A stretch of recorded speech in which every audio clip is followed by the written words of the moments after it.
Hey man, how's it going? Howdy doody, how about you? Not too bad. Yeah, not too bad at all. Just a little busy, I suppose, but all is well. How about you? Pretty good? I got like a little over a week till I am moving Moving home, and out of I'm there. freaking out, Yeah, man. yeah. I've never been this stressed before because I've moved out basically two times, Fair enough. but I'm still stressing. Yeah, man. Welcome back to everybody to Bite My Shiny Metal Cast, episode 8 of season 3. That's Lobstertainment. Yeah. So, off the bat, I'll talk about this for a second. I would say this is probably going to be my least favorite of the season, I think. I put it down at the bottom, yeah. I don't Yeah, know if I put it's it at yeah. my least favorite, Yeah, we'll have to wait for but the end of the season to figure that out. But I don't know. I remember rewatching this one. I'm like, there's a reason why I didn't like watching this one so much, despite the fact that I actually do like the story. I do like some of the jokes, but it's not as captivating as like the previous few episodes have been, I guess. But yeah, well, why don't we get into it then? yeah, Lobstertainment. We'll start off here. The caption, deciphered from crop circles. Obviously, like a reference to aliens and the farmers in the circles with the crop circles or whatever. And we open at a comedy club, which I do like this. I think this is actually a pretty funny scene. It's called the Comedy Simulator. Right? We have who is it here? Bender, Fry, and Leela are attending amateur night, and we see the first thing we have is like the humor bot 5.0 or something. Sometimes we see him, I think, in other episodes. He just kind of pops in. Nothing really maybe. crazy there. Yeah, just the model, I should say, not like HumorBot 5.0. Who knows? But anyway, he does this joke, gets the whole crowd laughing and all this stuff, and we see the host is a Do you remember these aliens? What were they called The again? water aliens. I can't remember the specific Did name, they have but a name? Yeah. yeah, So from My Three Sons, like way back in season one. Liquidorians. I don't know. Sure.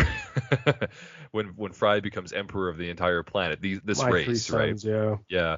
So anyway, one of their species is the comedy host, and he's like, okay, now it's time to bring out our next guest or our next stand-up comedian here. Reminding everybody, this is amateur night. You're supposed to be like just starting out, trying new things. You want to be friendly to these people normally, like give them a chance. So he introduces Dr. Zoidberg, who's coming up here. And we kind of alluded to this a couple of episodes past, that Zoidberg is like kind of wanting to do, or even his last episode, Zoidberg had always wanted to be like an actor or like some kind of song and dance man. He wanted to Which do he says things, now. entertainment, right? So he introduces him as Bobcat Zoidberg. I mean, whatever. Fun little nickname, I suppose. So Zoidberg comes up, and he's still wearing his outfit and everything, and he does his little stand-up routine, starts it off, and my God, this guy, poor guy, he bombs in this show. So much so that even his friends, mind you, the people he thinks are his friends, start throwing tomatoes at him. Via spoon. Yep. And it's first Zoidberg is like unaffected for the most part. He eats the tomato that hits him, but that's kind of funny. That I do like that. Yeah. But then he continues on, and then all of his jokes are either like not funny, insulting. Well, I shouldn't say insulting, just like they don't play to the right crowd, Yeah. or Yeah. disgusting. Like, I'm trying to think of like comics and stuff like that. Like I'm trying to think of like an insult comic. The only thing I can think of is Don Rickles, and he's been dead for a long time. Mr. Potato Head, the voice of Mr. Potato Head for those people who love Oh, Toy okay. Story, Um, and great yeah. insult comic, and like very funny too. It's not like just insulting. It's funnily insulting too. Bob Burr. Bob Bill Burr. Burr. Bill Burr. Or Bill Burr. Sorry, Bill Burr. Yes, Bill Burr is probably the one I would say is the one of the better insult He comics can nowadays. insult, but he's not an insult comic though. You wouldn't say so? Every No, joke I've no. ever heard from him, I think, is like insulting somebody. But neither here nor there. Zoidberg is not an insult comic by any No, means. I'm just He's saying like trying it's to it's do hard to get up situational. there. Yeah, Yeah, it's hard to get exactly. up there and do stuff like that. I'm trying to think of like my favorite comics and stuff like that. I love Gabriel Iglesias and stuff like that, but that's like stories. I love Yeah, those story stuff because sure. the punchline is always and then something random and bite me in the ass kind of happens. Like I love that stuff. Yeah, no, fair enough. I do enjoy the comics that have like a bit of a story Yeah, to their whole shtick, and then they kind of get the punchlines going. I yeah, like that too. Um, but yeah, we have like afterwards, because as Zoidberg is bombing at this comedy show, then they have like the routine little, what do you want to call those, like the comedy hooks to like drag them off stage. So one like, tries to get him, Bo but then he snips it, so it doesn't take him. But then he gets bonked on the head with another one. And you know what? And the crowd to cheers. Yeah. I do feel I feel so bad for Zoidberg, right? Because if you see like his eyes and when he lands on the ground and he's just like, oh, like all this stuff, you feel bad. He tried his best and he just failed at it. So we return over to the Planet Express HQ, and Zoidberg is talking to everybody about like, oh, like I did this for my entire life. I worked so hard and everybody hated it. One of my favorite lines of this is with Hermes, and he says, like, you're like a penniless. What does he say? Like you're an unfunny, penniless, dirty lobster doctor. Like no part of you is a comedian. Which is funny because it's like all of these things are like such a weird comedic thing. Zoidberg in himself is hilarious. There's a lot of that small like meta commentary that they do in this episode, stuff like that. Absolutely. They point out the obvious stuff, which is funny in real life, but like. Well, it's just because like you and I, like we know for sure as well. Like Zoidberg, especially during this time, Zoidberg was getting like the cult following of Futurama. Like he was probably. I think so, yeah. Would you argue maybe third funniest of the show or third most? Well, I think he's like probably the funniest overall. Yeah. But well, he's super funny, but then I'm like trying to remember, memes aren't really a thing till like the early 2010s, teens kind of thing. And Why Not Zoidberg went around the internet for such a long time and very, very hard. That's true. But so did like the Fry. Like I'm not sure. If... That one was big for a short time, but like it wasn't Why Not Zoidberg big, but like it was still big. I guess around the time the Comedy Central with the professors, like I don't want to live on this planet anymore. That like, one I think is kind of of my popping up for a while, especially the last few years in life. Yeah. I don't know. I feel like it just like even before memes, even before like the internet was like super big, like during the time the show was going, I would say Zoidberg was probably people's, if not one of their favorite characters, like probably their favorite character.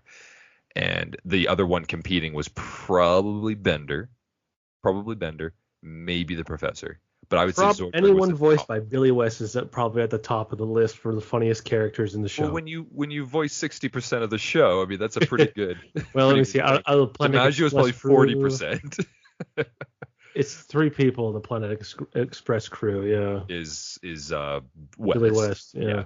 The rest are all Fry, Zoidberg, and Professor Farnsworth. Yeah, but I'm talking about like the rest of the show. Like you have like some really like a lot of people show up in multiple episodes that are voiced by the other character or the other actors, right? Yeah, Maurice LaMarche, Phil LaMarr, right? Lauren Tom, Tress MacNeil, all this stuff. Even Frank Welker will pop in once or twice for different things. Mostly with Nibbler, but that's the case. Oh right? Yeah, John DiMaggio. I can't believe we forgot that name. Like I'm missing one because I'm thinking Katie Seagal. I'm like, nah, she only did the one voice. Right. So Katie Seagal. If there are 100 named and voiced actors in the show, I know there's more, but let's just say there's only 100. Leela only does 1%. Yeah, she's the only one that's she only does one character. So Leela is definitely Katie Seagal is definitely the lowest. But in any case. It turns out that Zoidberg actually comes from a family of, well, sorry, not a family, but from somebody in his family who actually was a famous comedian, or at least was a famous comedic actor. And they have this thing back in the days of silent holograms. So playing on this again, this has been a trope throughout the whole show. We have this idea of retro technology. So technology that existed, 70 years in the past, 80 years in the past for us. It still exists, but not as many people use it. But they still now use it, or they've used it again in the future. But they've made it futurized, right? They futurized it. Here we have. What was that movie about the girl getting taken away in a tornado and having to kill a witch? The Wizard of Oz. Thank you. Oh my God. Well, how old is the Wizard of Oz? Sorry, Wizard of Oz is like 1920. Like color and color. Yeah, color was just coming out there. So, 20s to 30s around that time. So it's been about 100 years since we've had color then. So it's not just 80 years, like you said. It's been over 100 for like old technology. Oh, like sure. I meant the record. I meant the record player. 39, sorry. It came out in 39. So I guess the record player has been around a lot longer too. But they're kind of bringing this retro stuff out and then making it a futuristic version of it, right? Yes. But the silent hologram. So this is kind of cool. Oh, Button Keister. Who's the guy with the mustache that should not be named? Charlie Chaplin. Thank you. Yes. Yeah, Charlie Chaplin. Like that era. Yeah. Yeah. Yeah, exactly. Yeah, the talkie, or sorry, the silent films before the talkies came out, right? Yeah. So here's a fun fact about that time. And I learned this.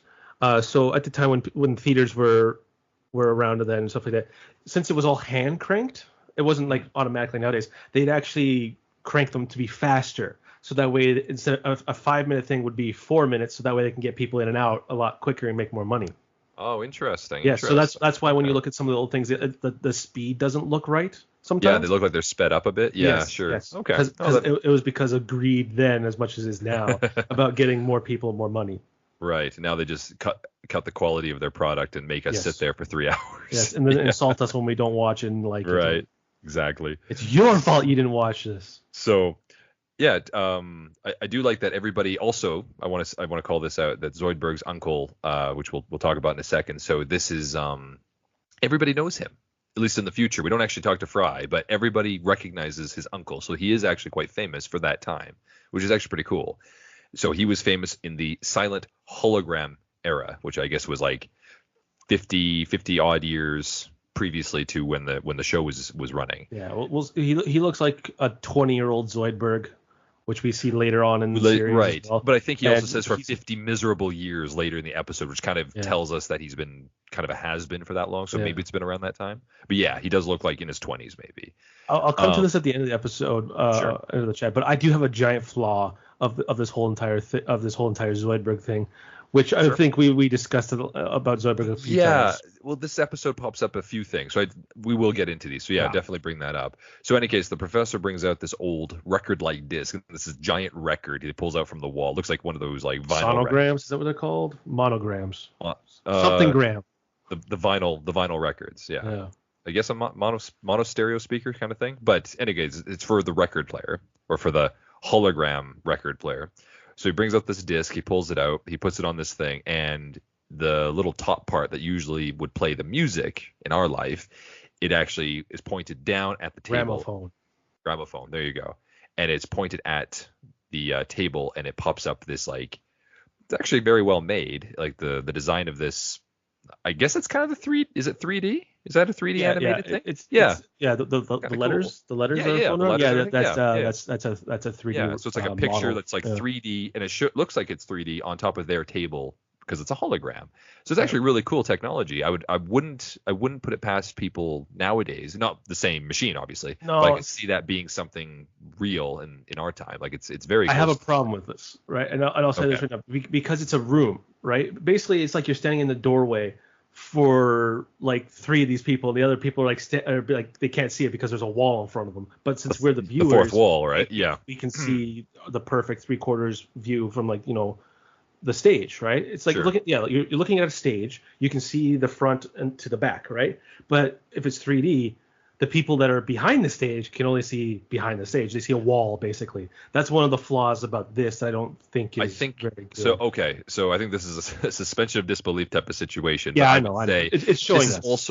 This is also by the viewer, right? So when you have something in front of you, by your angle, you're going to see the front. By my angle, I'm going to see the front. This is kind of how that sounds very, very different. It feels like you'd have to have your own projector attached to your head so you can see from that perspective.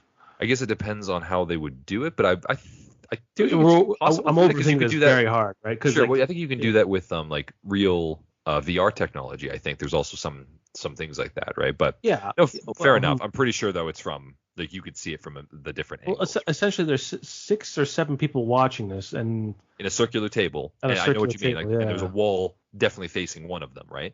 But I think by their perspective, they should be able to all see it. That would be so hard. I feel like you'd have to have implants of some sort to be like, okay, well, this person's here, we'll angle it right, or mirrors. Yeah, mirrors. Everything magical is with mirrors. Or maybe it rotates. Maybe it rotates because as we're seeing this hologram come in, the viewers go right into it, so we kind of see like the actual thing. Yeah. So it turns out to be like a black and white. Like it's basically a black and white show, such as what you mentioned earlier with like Charlie Chaplin kind of thing. Yeah. And it's literally just called a close shave or a close shaving of Harold Zoid. So this is the name of his uncle, is Harold Zoid. And just a barbershop hijinks parody type of thing. So like the clumsy barber is supposed to cut the hair of this person, and for whatever reason doesn't do it right or whatever. But it's played off kind of in a joke that like Harold Zoid obviously is also like a lobster. Yep. So it finishes off with him snipping his beard. The guy yells at him, and they have like, I love like the text. It says like, "You're a buffoon, now trim my beard," but it doesn't actually say anything. So he like puts some shaving cream on, and then it actually snips his neck and cuts his head off. Him. And his head rolls out the door, and he says, "Oh, sir, you forgot your hat." And this is where it ends. And everybody seems to like it. Like they think it's actually quite funny. I think it's okay for its time. It's definitely reminiscent of the old timey-wimey black and white, no sound movies back then. Yeah, they weren't very long back in the day either. They were only maybe like 5 to 10 minutes, not even. Yeah, because they only had so much film, right? And they could only. That stuff was huge. Like it was physical media. It wasn't digital. Like, oh, I can put 500 gigabytes on this little stick here. Yeah, no, it was legit. Like probably like 70 pounds worth of stuff, and. There was a whole bunch of things they had to do for that too, because like if it was a silent, there's no sound, right? So they didn't have speakers back then, so they actually had to have like piano players and they have a lot of action going on to like keep the viewer entertained. Oh yeah, and also they'd have like accompaniments, like I said, like a piano player and stuff like that. And there was obviously different types of things. There might have been violins, blah blah blah. My knowledge of that history is not very good, but I do know when it was hand cranked, they did speed it up on purpose. Sure, that's your one thing that you know. That is my one consonant that I know is 100% true, because I learned that from a guy who like was one of the best teachers I've ever had when it comes to like history. Like he loved that stuff, and he made me love that stuff. But being me, I forgot most of it because it's been over 10 years. But that one I remember. Yeah, I would know all this. I know most of this stuff from back then because I studied this a little bit, but I do know I may not know all the techniques that they're used, but I do remember those black and white movies, and I do remember watching like, okay, so this is what they did. But yeah, specifically, they needed a lot of movement. I think they also had, I think I read or I heard somewhere as well, they used to have like a chase scene or something, and this is like cut to the chase, and this is supposed to make that's where the cut to the chase reference came from. That people like, oh, cut to the chase means like get to the exciting bit in our idiom, like when we say that, when we use that phrase, that comes from this. So they would always have like some kind of chase scene or some kind of interesting thing happen so that people could, get excited about it or something, because it wasn't sound. It's a very interesting time. I'd recommend reading about it. But in any case, it was the dawn of cinema. Yes. So Zoidberg is like, oh, you know what? Maybe I can ask my uncle for like some pointers, right? Maybe he can help me out something. So I do like this. He has, for some reason, Fry's with him. I think Fry's just there to kind of like react to the fact that push like, what are you doing? I'm gonna do this. Oh, okay. Yeah. Rather than just as what's he doing? Oh. Yeah. Yeah. So Zoidberg is telling also I guess somebody to talk to, so it doesn't seem like he's just talking to nobody in his office. Yeah, like one of those tropes of when you're writing a letter. Yeah, exactly. So Fry's sitting in his office, and Zoidberg's like, okay, I'm gonna make this note has to be very personal, so I'm gonna use my own ink. So he like sticks his like a jar into his armpit. You could just sound. Yeah. And then you just see Fry's face like, oh. So in any case, he's writing to his uncle. And we're introduced to Uncle Harold Zoid, and this character is played by Hank Azaria, who is an alumni of The Simpsons, one of the main actors of The Simpsons. Really? I didn't know that was Hank Azaria. Neither did I until I saw it in the credits, and I was like, oh, what? Because he's the only special guest star. So it must have been for Harold Zoid. So I was like, wait a minute, that's a weird, because Hank Azaria, if you know him, like I think I don't know exactly where he's from, but in The Simpsons, he plays like many characters. He plays Moe, the original Apu. We miss Apu. Bring him back. What else did he have? I'm blanking on them now, but he plays a ton of characters. And comic book guy, Chief Wiggum, Professor Fink. Yes. Right, Frink. Yeah, Professor Frink. But one as well is that in Grandpa Simpson's old folks' home, he plays a very old, I believe he's like just an old Jewish guy, and he's there with Jasper and Abe Simpson most of the time. So that is him. that is Hank Azaria, but that is the voice essentially for what he uses for Harold Zoid. So I was like, oh, that makes perfect sense. So I can hear it now. So in any case, Harold Zoid is reading the letter that Zoidberg had sent him however many days later. And it turns out that Harold Zoid is not famous anymore. He's old, decrepit. Everybody's forgotten about him. He's just turned into a has-been. And he's living in this old folks' home in Hollywood. So doing the same thing, and he finds that his rich, quote unquote, rich doctor nephew wants to learn some comedy tricks from him. He decides to try and pull him in, and he needs money from him. So it's going to kind of scam him, I guess. So he uses his own ink. We hear the same noise. Yeah, same thing. So he writes to Zoidberg saying like, dear Dr. Nephew, or yeah, rich Dr. Nephew or something. Come, the first thing you should do is take all your money, put it into a cashier's check, and come to Hollywood. P.S. Cashier's check. So that's pretty funny, actually, because Zoidberg is reading it out loud. He's like, okay, I'm going to Hollywood. And yeah, this starts us off from this. Now, this, I don't know if this was one of your little continuity issues, but getting here, this is very different to what we saw in the Cryonic Woman. Mind you, it is during the day that we see most of this happen, but like, and Hollywood is like not as decrepit as we saw it in the Cryonic Woman. So I don't know if they had any ideas that they were going to come back to like LA or Hollywood for that, but it looks a lot more magical and more much like California or whatever city it was. They cleaned it up when a certain president of some place came. They cleaned up all the riffraff and everything. Sure. And so when they heard that there was going to be another episode shot in Futurama in that city, they're like, we need to clean up. So we need to clean up so their animators know what to animate. yeah. It might have something to do with the 30th Century Fox monument that they have here, which I love this little joke here. I do too. So we'll get into here. So we have so 4 people. So we have Zoidberg is coming, obviously, and then the 3 main crew members. Everybody else, Bender, Fry. Yes, everybody else is stayed back for the most part. And we'll touch on that again in a little bit. But those 4 enter, and there's a little joke about Leela parking in like a compact spot, but she's driving a giant ship or something. Oh, so. There's a lot of those here, and like, mind you, when I did have a car, long may he rest, because it got crushed by a tree. In case you guys haven't heard, it got crushed by a tree. There's a lot, like, it was small enough I could fit in those things, but like, man, if someone who didn't have a car, a normal sized car, put into those, it's just like, you do realize that there's these giant letters that say compact car. It would be 5 minutes. 20 minutes later. They just later, wedge themselves in, and then like nobody else can get in their car. Yeah. Parking in general is just awful in cities, especially downtown cities. And it stuff just like makes that. it worse, much worse. It makes it worse. Sure. Yeah. No. And then you have these buttheads that take forever because they got to back in. Oh right. Oh yeah. I know. I hear you. But in any case, yeah. So the crew takes Zoidberg to Hollywood. They're there. And they take star tours, which I believe is actually a real thing. So it's even still existing way in the future.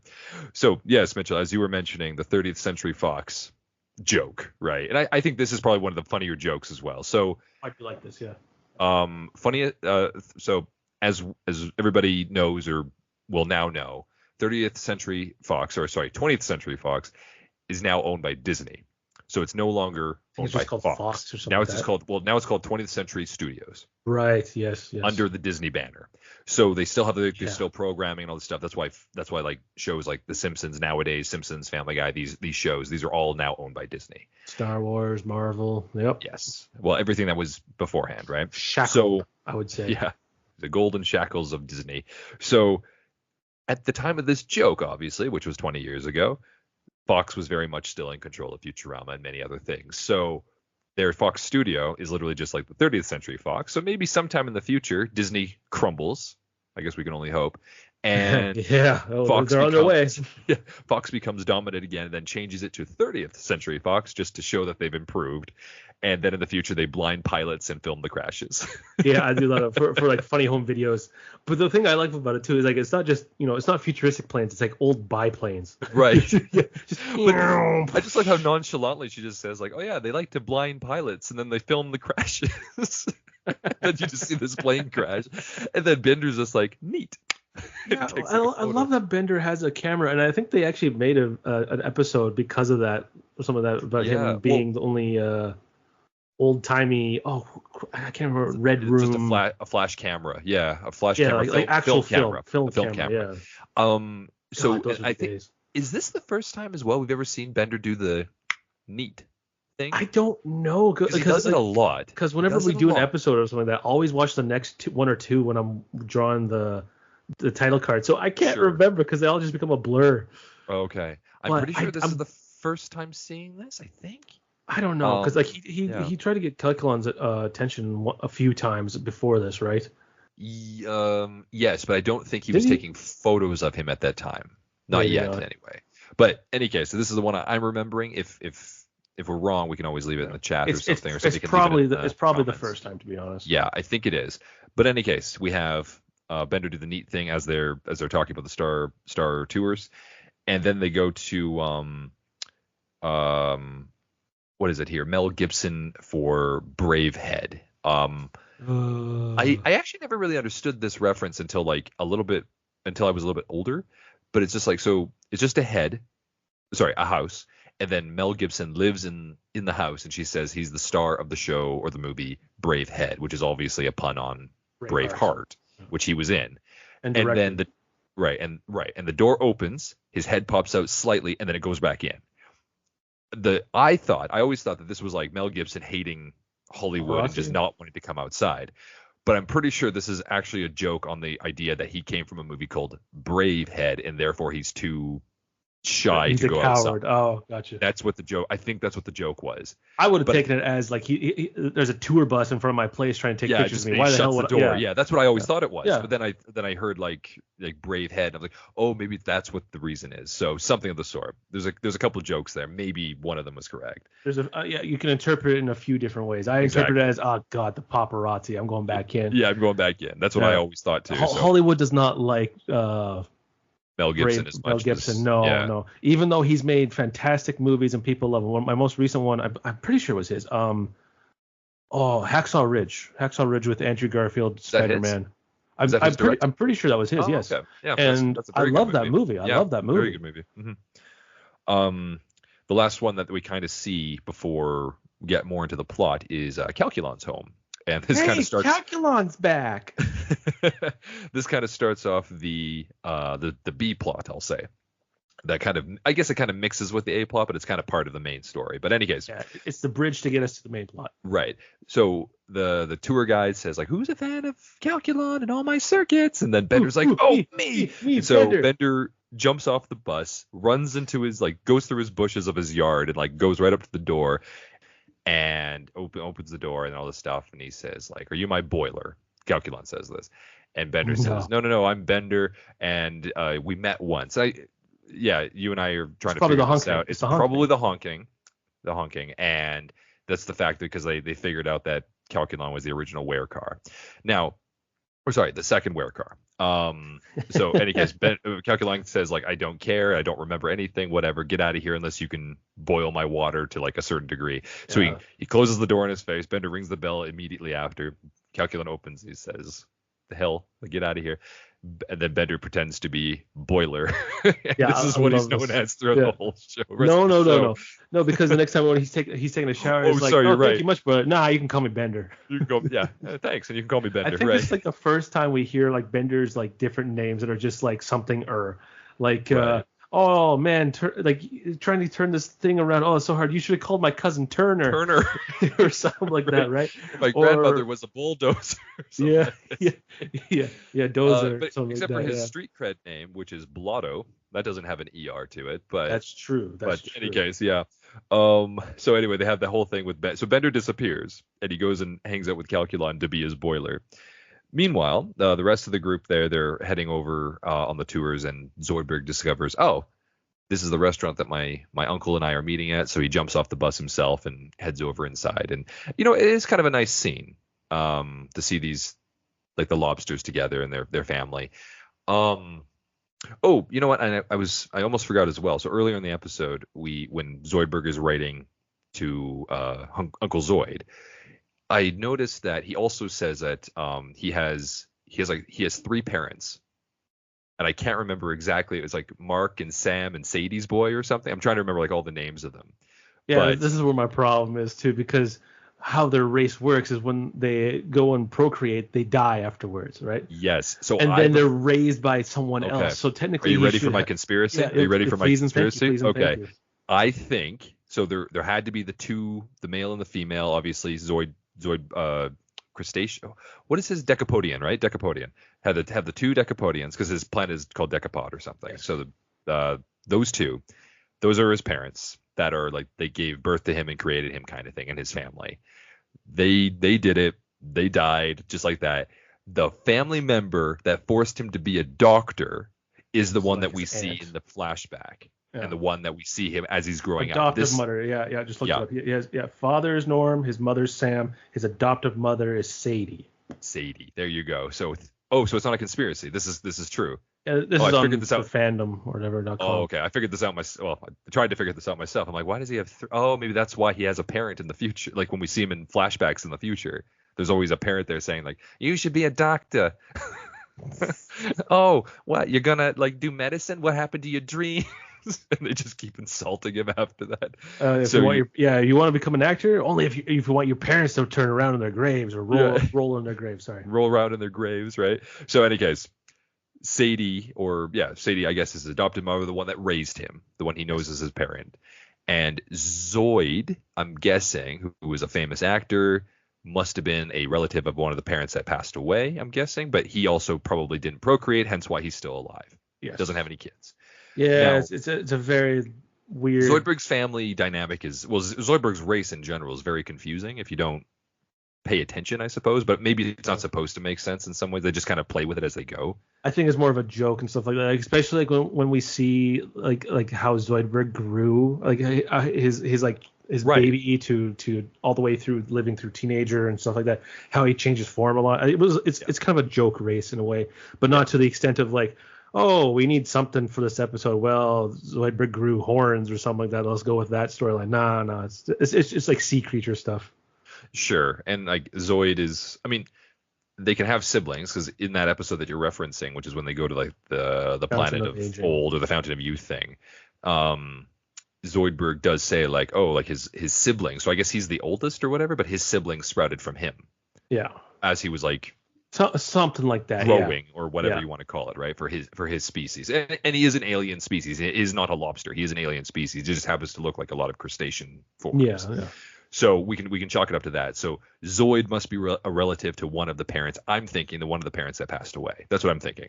Probably. So, any case, they meet at a restaurant called Ebola's, and they discuss the potential. So Zoid basically says, you're not funny. You should stop trying to be funny, and you should go into drama instead. And he happens to have written a script that he needs financing for because he's under the impression that Zoidberg is rich, which we all know Zoidberg is definitely not rich. And Zoidberg's under the impression that he can make him famous because obviously Zoid is a has-been, so he actually can't do that. So they're both pretending to be something they're not. It's a very classic story.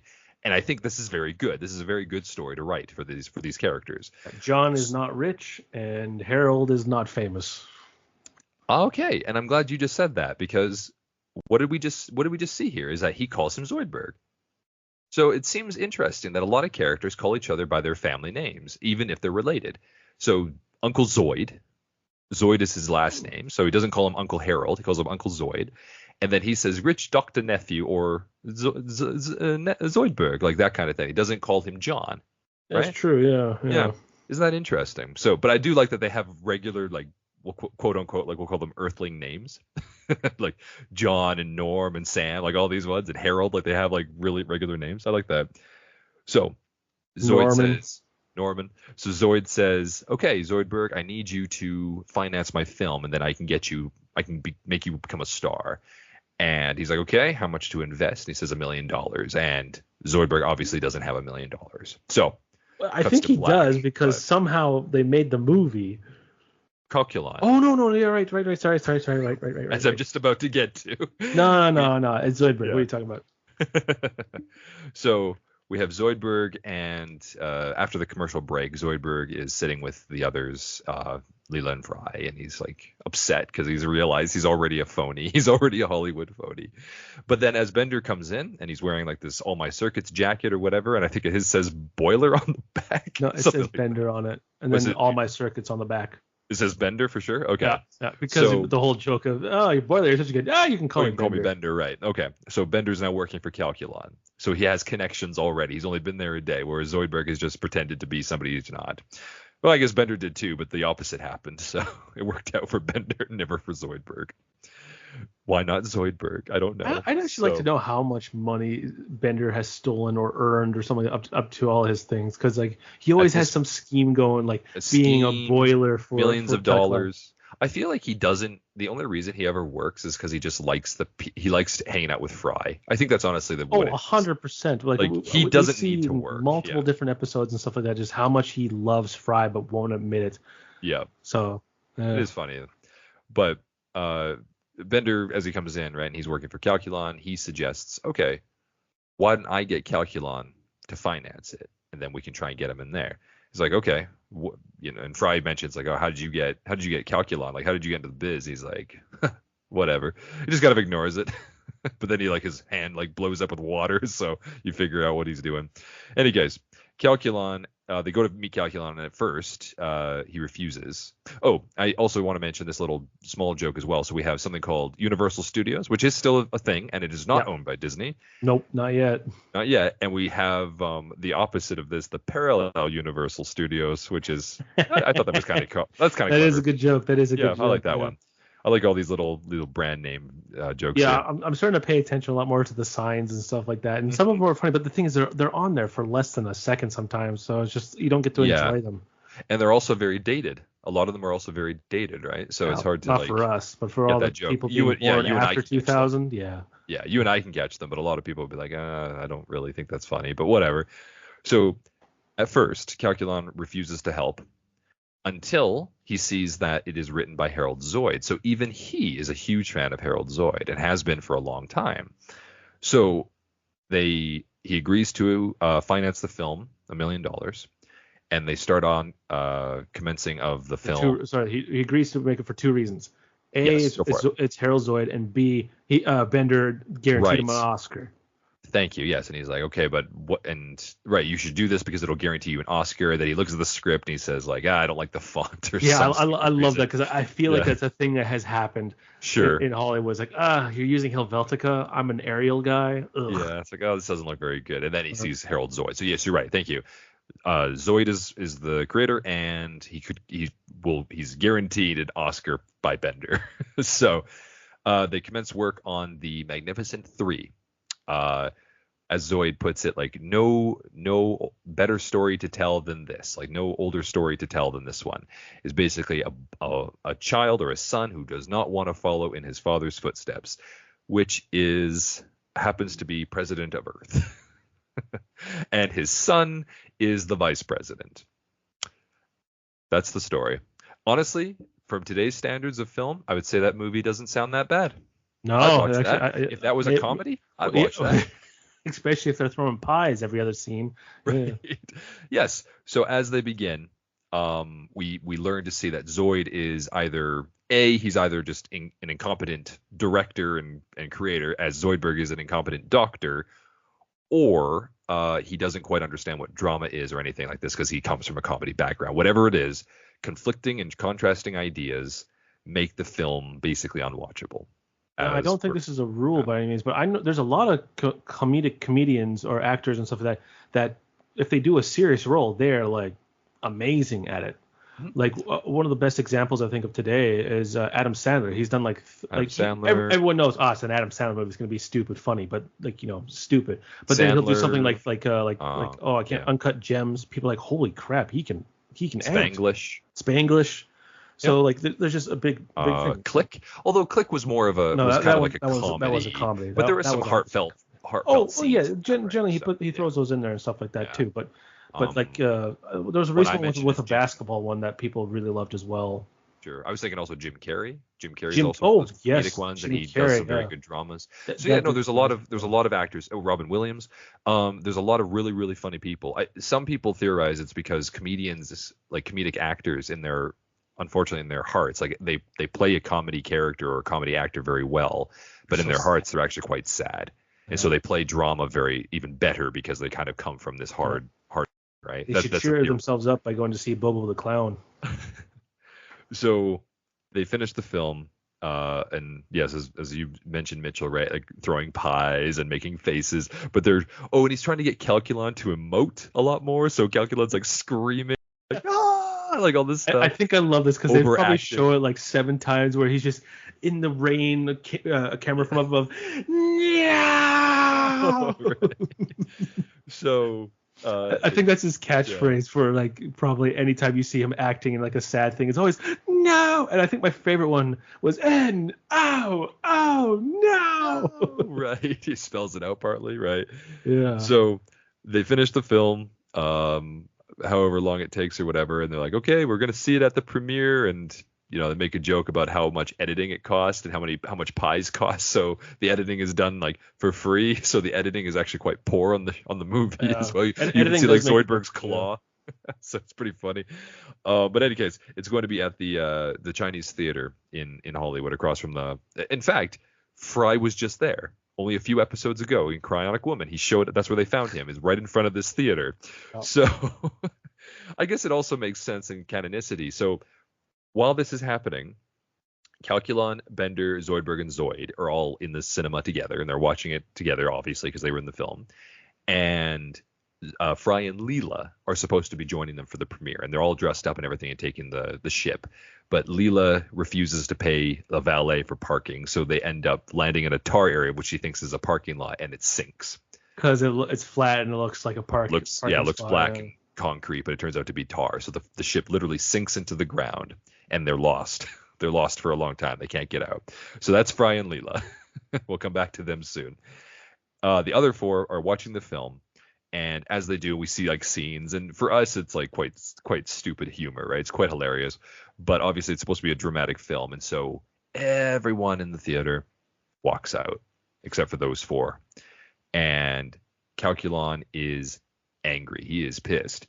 So he threatens these guys. He's like, this is ridiculous. You told me that this is going to guarantee me an Oscar and all this stuff. And he leaves.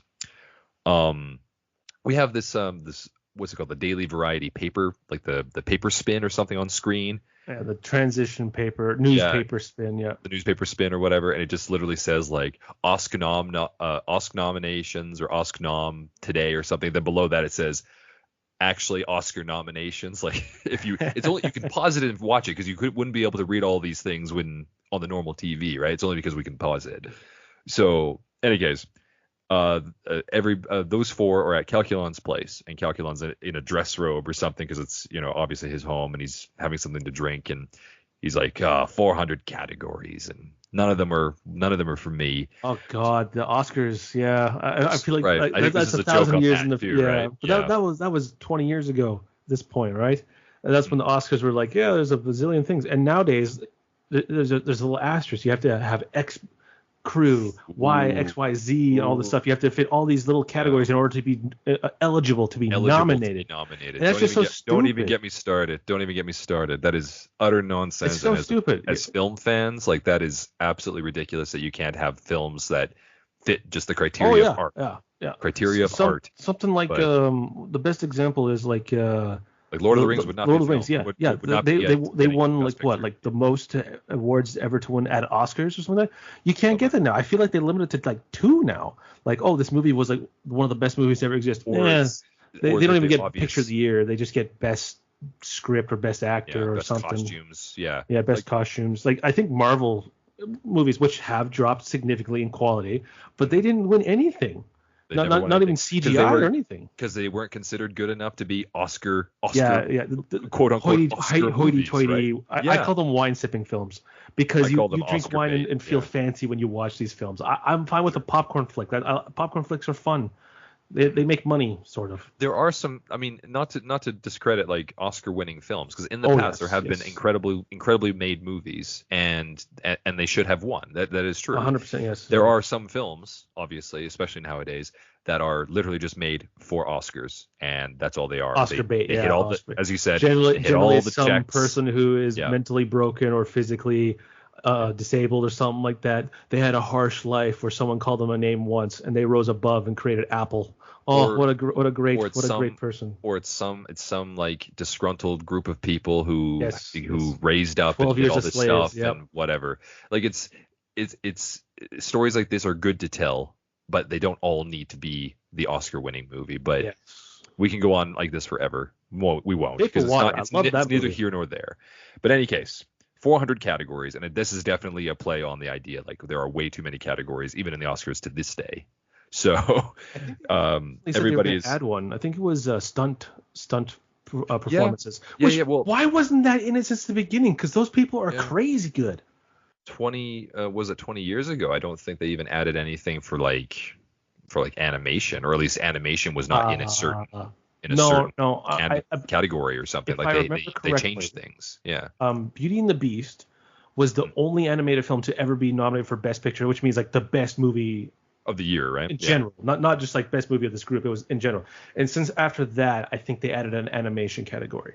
There we go. Within a few years after that, because ever since then, basically 90% of the time Disney wins it. Even though there has been multiple different films that are like, yeah, this one's so much better than Disney, but the people who run those things, they don't watch the stuff. They just go, oh, I heard my grandkid watched that movie once and he liked it. He has a cake.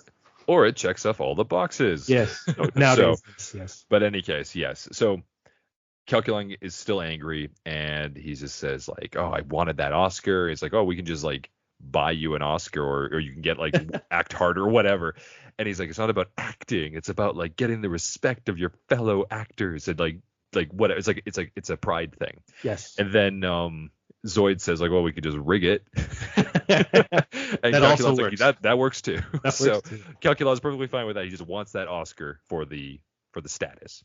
So we then cut back to Leela and Fry. They're still stuck in the tar, and she's like flooded the engine. Like she keeps on trying to. It's been like a few days at this point, so they're still like 12 days, which I find hilarious because like how long are the Oscars in the future? A long time. So because nowadays they're like 4 hours or something like that. Maybe 6. I can't remember. Well, all I know is that those people sitting there, those poor people, don't get fed. Well, they probably stuff their faces before they go in. Yeah, they're all on Ozempic. So, we have Leela and Fry are in the ship, and then Fry's like, okay, I guess I'll just go stare out the window or something, and then he sees like this caveman. The only reason I mention this is because of the last line of the episode, but this caveman thing flows up, and he mistakes him for Sylvester Stallone. I'm guessing it's because of his forehead. But yeah, he was kind of like a Cro-Magnon. Well, dang, what's the word? Cro-Magnon head. Whatever. Caveman head. He had a big head. He has a big head. So that I think that's what Fry was referencing. So in any case, we have Zoid and Zoidberg, and I think Bender's with them too. Yeah, they're in his old folks' home or something. They go back to their old folks, Zoid's old folks' home. And he lies on his bed and he's all depressed. And it turns out like Zoidberg was like, "Oh, this is where you live. I thought you were like a famous actor and comedian." He says, "No, I'm a bigger liar than you. I'm a has-been. I've always been a has-been for 50 years. All this stuff. Like nobody loves me." And this is probably I want to say my favorite joke, or at least one of my favorite jokes next to Hermes, is like my career. Zoid says, "My career went down the tube the day they invented Smellovision." Ooh, yeah, I do like that one. That one's pretty good. And how he says it, just like with Hank Azaria's like voice of this character, I think it just sounds really hilarious. So, but Zoidberg tries to like say, "Well, what are you talking about? Everybody remembers the great Harold Zoid." And he says, "Yeah, as a has-been, as a washed-up actor, as all this stuff, like I'm no good for anyone. I take up empty seats, basically, right?" Which is what's talked about afterwards. So Zoidberg wants to help him, obviously, because it's his uncle and it's his family. So we cut to the premiere of the red carpet. of the Oscars, yeah, and we have the red carpet time, and we have like the water guy, I think, from like the water species walking in or slithering in from. There's a few celebrities like Jack Nicholson as a gorilla. Well, because that water guy though, that's from the comedy night. I think it's the same guy, so he just kind of shows up again. Whatever. Yes, and then we have Jack Nicholson as his DNA reconstituted as a gorilla, which is like just a fun little joke. So you see like Jack Nicholson like waddling in as a gorilla with a bunch of these women on his arm, and he's wearing like I feel like his that's a catchy very sunglasses dated or whatever. reference. Yeah. It is. Nobody would really ever see that again. And then I think we actually have Joan Rivers. Yeah, her head, yes. Her head, obviously, like her Joan Rivers. She was a reporter, wasn't she? Or she was there at the red carpet many times in the past. She's dead now. But I thought that, so I checked the credits of this as well, but Joan Rivers is not credited. I wonder if it's actually her, or is it Tress MacNeille? It's probably Tress MacNeille. It sounds more like a Tress MacNeille impersonation, which, let's face it, she's probably one of the best female voice actors ever. Very true. I would Tara Strong. Put that. Yeah. Oh. So, I mean, those are the two top ones, good right? counterpoint, so, yeah. So, but whatever Tara Strong was very good at children's voices and stuff like that. But I don't know about overall. I won't dismiss it though. Tress MacNeille was wonderful at old people, and Tara Strong is very good at young people. Yeah, now we need to find that middle ground. Who's the perfect, just like 20 to 40-year-old voice? We don't want 40 plus. We don't want 20 minus. We want 20 to 40. Obviously, Katie Sagal. She does the one voice and it's perfect. The one voice and it's perfect, yeah. However, she does sound a little old now. Yes, as they all do, right? So yes, we have the Jack Nicholson one, and then of course, I think we also have Billy Crystal again, because you're a fan of Billy Crystal, are you? I love Billy Crystal. Well, is this Billy Crystal? Because it also isn't credited. I don't think so, to be honest. Whoever did it was a very good, because it would have been put in the credits, would it not? I absolutely would have thought that, but there's also sometimes when they are uncredited. That's true. But maybe it was just a very good impersonation, as you said. But we'll call it Billy Crystal's head, and he is. It was voiced by Phil Lamar of all people. Phil Lamar. Yeah. That is crazy. Okay, never mind then. That's a very good impersonation. So Billy Crystal's head is the host of the Oscars, and I think this was also a joke because he had hosted many Oscars in the past as well. I think he's done 3. And those 3 were always very good. Although I remember the last one was hard because it was off like the backs of some really bad ones. Because usually what they would do is they would hire some comedian, and the comedian would be themselves and present awards and stuff like that. I think probably the best one that people will say the best one has been British guy did The Office. It just flew to my head. Ricky Gervais. Everyone loved the ones very well. Yeah. And the last one he did, he tore them apart. He knew it was gonna be his last, so he's he said that the last time too. He's like, this is probably the last one. And then like they offered him even more money. He's like, hey, he's your friend, not my friend. Like, boo. Oh, yeah, exactly. Boo. Yeah. But Billy Crystal, the ones that he did was the best because I think he put himself as Gollum in one of them, and everyone's like, sure. So yes, we have Billy Crystal and he's hosting. He does also make this joke to what we were talking about earlier about like the Oscars are just way too long. He says, "Oh, we're already an hour behind." That could just be a joke that he uses as like the filler of it, but whatever. But I could see that being an actual situation. So well, you've been a part of graduations and other ceremonies and stuff like that. Have they ever gone on time? No, not usually. Well, you can never account for like long-lasting things. They can start them at the appropriate time, but you never know what they're going to say in the beginning. Nowadays, they actually make them like, oh, can you like make that sound it out for me on there when I read it out? Phonetically. Phonetically sound it out. So I still think I got called Michael one time by someone. So yeah. That's hilarious.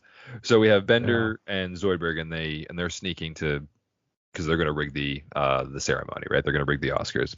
So they sneak in by Bender pretending to be a chef, I guess, and right. They have like a little tray, and Zoidberg is like a lobster.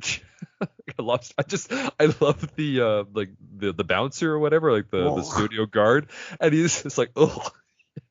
He just like tells him to go. He's like, get out of here. So anyway, they sneak in, and at the premiere of the Oscars, before it really gets into it, we have like a whole list of all these people, and it's actually kind of cool because these are a blink and you'll miss it type of situation too. We have Amy and Kif, who we have just established a couple episodes ago that they have started a relationship. So Kif has invited her to the Oscars. I think it's probably her, because then we also see Petunia, who's the old woman, and Zap. So I guess they're on a date. So maybe they hit it off somewhere else. And then we have Edith Head. And Edith Head, so yeah, you don't know who Edith Head is, eh? This woman rather. So she's a costume designer. but Oh, cool. she's very famous for she's won a record of 8 Academy Awards for Best Costume. So they Good for brought her. her in there as like something for, because she'd be part of this, I guess, and it's just her head for it. So that's why Well, she's there. Well, I had to go to that scene, and I just stopped it at the right moment. There's Jar Jar Binks, his head in And a jar next to her. I was just gonna say, so next to her is Jar Jar, which I guess is also kind of a costume. Maybe that's why they're sitting together. If I'm Like not part of it was a mistaken costume, but correctly, it was that was also. first fully CGI'd character to be put in a movie. I also thought it was because Jar Jar was so well hated at that time, especially. So Oh maybe God, that's yeah. why he's in the crowd there. Oh, But did I you miss see him. also? I Yeah. miss him, Did to you be also see in honest. the back though? Yeah, Who I do we just have was returning? gonna say, yeah, from Pauly a few Shore episodes and ago, Michelle. Pauly Shore and Michelle. So they're still in Hollywood and they're still together. Good for them. And then of course, Morbo and the crew and the cast, or I guess I should just say the cast of All My Circuits. Yeah, This is the including. human who does human things. People Yep. like him because he's human. He brings Yep. humanity to the thing. And then, oh crap, I can't remember the robot, Her female name. robot. Yeah. Monique. Monique. Thank you. Yeah. So you have Monique, the human, and other members of the crew, obviously, and as well Zoid and Calculon at the end, And Boxy. And Boxy, who is like Calculon's personal like assassin. He's gonna shoot him. It's his like half brother or something like that in the show. In the show, he is, yeah. But in this one, he's like also his personal bodyguard, I guess. So, any case, Yeah. Zoid is sitting next to Calculon and Calculon does this like moment that I don't win this Oscar, you're cat food. So I do like that little scene as well. So after all this stuff, we also see Fry and Leela, and they're still stuck in the tar, but they figure out a way to escape through like the abandoned tunnel of the subway station of LA, because I guess nobody uses the station. That was the joke. So they can find a way to escape. Meanwhile, Bender and Zoidberg are in the back, and as they're listening to the ending times of the Oscars, Bender plugs in for Zoidberg to take over the position to like announce the next award. Yep. And he gets to do Best Actor. So we get a few different things, I guess. There's some funny references in here. Like I do like how they use Bikini Party 7. Is an Oscar-winning film, so it's called Bikini Party 7. There's one called like The Beige Jacket. I think the first one was called like The Merchant of Venus, and all which sounds like an Oscar bait film, an actual Oscar film or something. But like I love Bikini Party 7 because 2 actors are vying for Bikini Party 7, and then instead of switching for like 5th person, he says, and instead of the 5th guy, we have Calculon from the new film The Magnificent 3, and everyone's like, I don't know this movie. And then the Oscar like people who have like the right. I was going to ask you about this if you understood what they said here. What did they say? They say like, oh, like he said the wrong name. What do we do? Just act along, and just like we did with Marissa Tomei. That's what it was. Okay, I'm like, I heard Tomei. I'm like, are they talking about Marissa Tomei? Yeah. So I guess maybe there was an accident to what she shouldn't have won or something, or she came up and she heard her name, something like this. This is also a very dated reference. This would have happened early 2000s. Yeah, I paid 90s. attention to like one Oscars one time. Sure. And I don't even remember what happened that time. Right. So Zoidberg's at the front, and he's announcing it and all this stuff, and he looks into the crowd, and of course he has a way to save his uncle, but he sees that his uncle has become depressed again because now he'll just go back to being a has-been, because he won't be killed by Calculon, but he won't live for anything either. So Zoidberg sees this, and he decides he's going to save his uncle's integrity, and his dignity. So he opens up the envelope, and he shows and he reads Harold Zoid, to everybody's confusion and surprise. But Zoid runs up and he says, "Oh my God, I love this!" And he does a nice little speech about how like it's about the people who care about you that matter.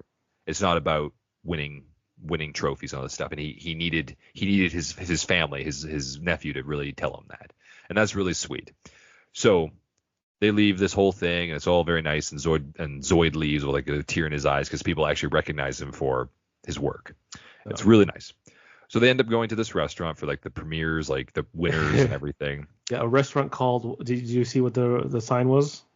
What's Ebola's, isn't it? Yeah, Ebola. And Yeah, there's that's also another. There's like a little yeah. banner that says Oscar party, no losers No admitted. losers. Yeah, Ebola was the restaurant they met up in the beginning of the episode when they Zoidberg and Zoid showed up. Right, that was the restaurant. What a name. I know, Ebola, right? I know. So, any case, they're all there, and Bender and Zoid and Zoidberg are all sitting at the table together, and then Calculon shows up, ready to kill him. And Here's Bender one and of my Zoidberg little favorite little go for it's it. boxy, which is basically like R2D2 but square. Right. And for some reason it has a wine thing, but instead of like R2D2 rolling, he's like shuffling and like sloshing. Because he walks on legs. Yeah. Yeah. So it's just I don't know why, but it made me chuckle. Yeah. So I was makes just me like, chuckle okay, too. that was good. My Because he's my done it multiple times. Yeah, my favorite part of this is like so Bender and Zoidberg are afraid, so they hide under the table because Calculon looks like he's gonna kill them. And then Zoid says, "Here, you can take the Oscar. It seems like it's better for you to have it anyway. It's less fraudulent." And then Calculon, this is my favorite bit. Calculon says like, "Oh, it is beautiful, but you know what? I hope to win one of my own someday." And Bender's like, "Oh, so you're not gonna kill us?" He's like, "Nah, I respect Harold Zoid too much to beat him to death with his own Oscar." That is a pretty good line. And everybody claps. That's what I think is great. So anyway, they leave on good terms, I guess. And Zoid and Zoidberg and Bender are all there. And at the very end of the episode, the Planet Express ship finally shows up with Leela and Fry. And they show up at this restaurant. So somehow they figured out that they were going there. I guess they must have messaged them or something. And they get out. They're still wearing their uniform, but they're covered in tar. Another uniform, sorry, like their outfit, their nice fancy outfit. And they're covered in tar. And they're about to be turned away by the front guy, the bouncer. But he then realizes that they're with Sylvester Stallone, which happens to be that skeleton. The same skeleton, yeah. So I guess it was actually Sylvester Stallone after all this. So that's where it ends, and we leave on that's Lobstertainment. So, talking this episode with you, there are scenes that I actually really do enjoy. Yeah. But I think it's definitely not as funny as. Nah, it's one of those things where like whenever they what's the words? I don't know. They just make like, the Oscar, like the acting community is so awesome. We're so awesome. It's just like we're not a part of it. So like all these little hints and little like you got to be in the know to understand to understand it. It's like I don't know. Just it's exactly like the Oscars is to me. It's like us actors are so good at acting. Only we can get these acting awards for acting. It's like I don't care anymore. So yeah, those are not actually transferable skills. So yeah, exactly, some actors are like quite humble enough to be like, yeah, I know I'm like really lucky and I don't think I could do much else with all the skills I have and everything, but they still make millions and millions of dollars because people will idolize celebrities. Yeah. It won't go away. It was much better before Twitter. Before social media, we loved these celebrities. Now that we have social media, we can see, you are an idiot. Oh, okay. As some people have stated. My mother was right. As some people have stated online, it just shows how stupid they are. A lot of them don't have an education. Or a lot of them don't have anything past like a high school or even junior high education. Hot people that probably got boinked by a producer somewhere. Yes. They got discovered, or their parents were rich smart enough, we'll say, or desperate enough or whatever to put them in a drama class or in a dance class or something where they could have just got recognized and they made it big. And they're one of 1,000 people out of all the celebrities in the world. They are one of thousands that tried to do this, and they are just the lucky ones. That's all it is. So, in any case, we get to see that more so with That's Lobstertainment, which I kind of appreciate nowadays a lot more. So maybe that's why I like it a lot more too. But in any case, yeah, your favorite scene, favorite joke, and your MVP. MVP would be Zoidberg, just for being Zoidberg. And favorite scene, I honestly don't know.